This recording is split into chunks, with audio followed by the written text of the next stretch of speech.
Hello বন্ধুরা, রিয়াজ কিচেনে আপনাদের সবাইকে স্বাগত। তো আমি আবারও চলে এসেছি দারুণ একটা টেস্টি রেসিপি নিয়ে। তো আমি আজকে বানাবো মৌরলা মাছের টক। তো চলুন বন্ধুরা, দেখে নেওয়া যাক আজকের রেসিপি। প্রথমে আমি এখানে মাছটাকে বেছে নিয়ে নুন হলুদ মেখে রেখেছি, আর এখানে তেঁতুল ভিজিয়ে রেখেছি। এখানে পেঁয়াজ লাগবে, তাই পেঁয়াজটাকে স্লাইস করে কেটে নিয়েছি। এদিকে আদা রসুন, দুটো কাঁচা লঙ্কা ও গোটা জিরে গোটা ধনে এখানে পেস্ট করে রেখেছি। দিয়ে দিয়েছি তেল। তো তেলটা গরম হয়ে গেলে আমি মাছগুলোকে ভেজে নেব।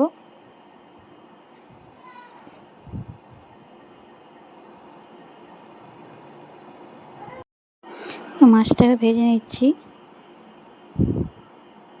মাছটা আমার ভাজা হয়ে গেছে, এখানে তুলে নিয়েছি মাছটা।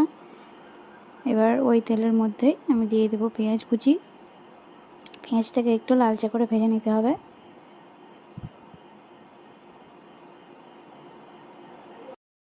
পেঁয়াজটা আমার ভাজা হয়ে এসছে।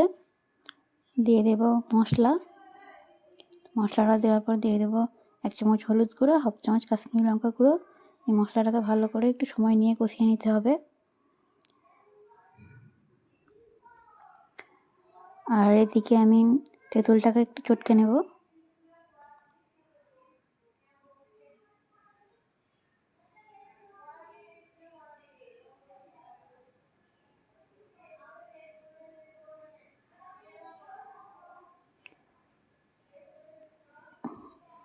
মশলাটা আমার কষানো হয়ে গেছে। তেঁতুলের জলটা দিয়ে দেব। তেঁতুলের জলটা দিয়ে আর একটু আমি মশলাটাকে কষিয়ে নেব।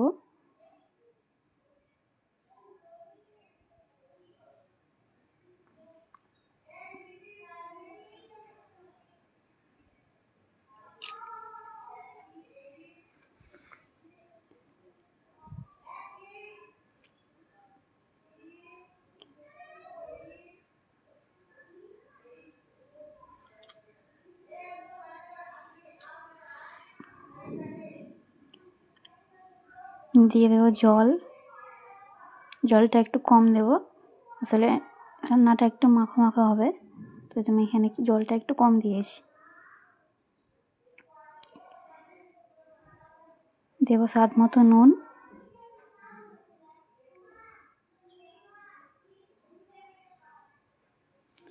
নাড়াচাড়া করে মাছগুলো দিয়ে দেব।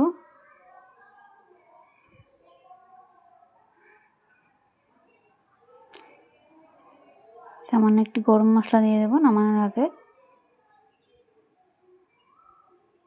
এই যে আমার রান্নাটা রেডি।